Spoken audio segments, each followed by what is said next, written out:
പ്രവാചകന്റെ ജന്മദിനം ആഘോഷിക്കുവാൻ ഇമാം ബുഖാരിയുടെ ഹദീസിൽ തെളിവുണ്ട് എന്ന്.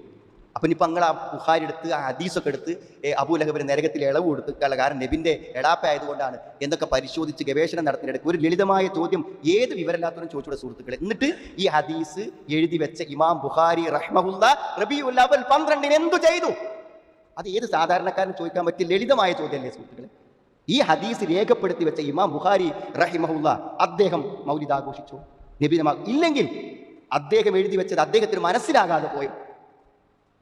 ഇമാമിങ്ങളെ സുഹൃത്തുക്കളെ, ഇമാമിങ്ങളെ തഖ്ലീദ് ചെയ്യുന്ന ആളുകൾ നമ്മുടെ നാട്ടിൽ ആൾക്കാർ ഏതെങ്കിലും ഒരു ഇമാമ് ഇത് ആഘോഷിച്ചിട്ടുണ്ടോ? ഇല്ല. അപ്പോൾ സുഹൃത്തുക്കളെ, നമ്മൾ ആലോചിക്കേണ്ടത് എന്നാലും ഇപ്പം എന്താ റസൂലുള്ളാഹിന്റെ മധു പറയല്ലേ, കുട്ടികളെ നബിയെ പറ്റി പ്രസംഗിക്കല്ലേ എന്ന് പറയുന്നവരോട് നമുക്ക് പറയാനുള്ള ഒരു കാര്യം സുഹൃത്തുക്കളെ, ദിക്ർ എത്ര പുണ്യമുള്ള കാര്യം, ദിക്ർ എത്ര പുണ്യമുള്ള കാര്യം.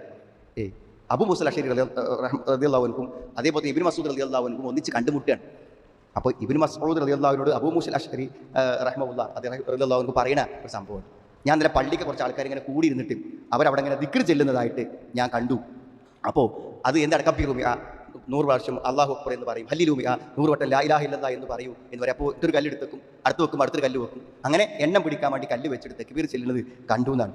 അപ്പോൾ ഈ സംഭവത്തെക്കുറിച്ച് പറഞ്ഞപ്പോൾ അവരാ എണ്ണിക്കൊണ്ടിരിക്കുന്നവരുടെ പാപങ്ങളെയാണ് ഓരോ എണ്ണം. അപ്പോൾ എന്താ സുഹൃത്തുക്കളെ, പള്ളിൻ്റെ ഉള്ളിലിരുന്ന് ലാ ഇലാഹ ഇല്ലല്ലാഹ് തെറ്റാ, അല്ലാഹു അക്ബർ അത് കൂടി ഇരുന്നിട്ട് ഒരു പുതിയ കർമ്മം ഉണ്ടാക്കിയപ്പോൾ നബി സല്ലല്ലാഹു അലൈഹി വസല്ലമയുടെ വഫാത്ത് കഴിഞ്ഞ് പ്രവാചകൻ ഉപയോഗിച്ച വസ്തുക്കൾ നശിക്കും മുമ്പ് പുതിയൊരു ബിദ്അത്ത് സമൂഹത്തിൽ ഉണ്ടാക്കുകയാണോ എന്ന് എത്ര വ്യക്തമായിട്ടാണ് പ്രവാചകന്റെ ഏറ്റവും ഉന്നതനായിട്ടുള്ള ഒരു മഹാനായ സ്വഹാബി ചോദിക്കുന്നത്. അപ്പോൾ സുഹൃത്തുക്കൾ, അതുപോലും പറ്റൂലെങ്കിൽ പിന്നെ സ്വാഭാവികമായി നമുക്ക് ചിന്തിക്കാവുന്ന കാര്യമുള്ളൂ. അപ്പോൾ നബി സ്വല്ലല്ലാഹു അലൈഹി വസല്ലമയുടെ കാലശേഷം സഹാബത്തിന്റെ കാലശേഷം നല്ലതെന്ന് വിചാരിച്ചുകൊണ്ട് ഉണ്ടാക്കുന്ന കാര്യങ്ങളെക്കുറിച്ച് നമ്മൾ മനസ്സിലാക്കേണ്ടത് അള്ളാഹു നല്ലതാണെങ്കിൽ നബിയും സഹാബത്തും ചെയ്തിട്ടുണ്ടായിരിക്കും. അവർ ചെയ്യാത്തതൊന്നും നല്ലതല്ല, അന്നില്ലാത്തതൊന്നും ദീനല്ല, അന്നുള്ളത് മാത്രമേ ദീനുള്ളൂ എന്നതാണ്.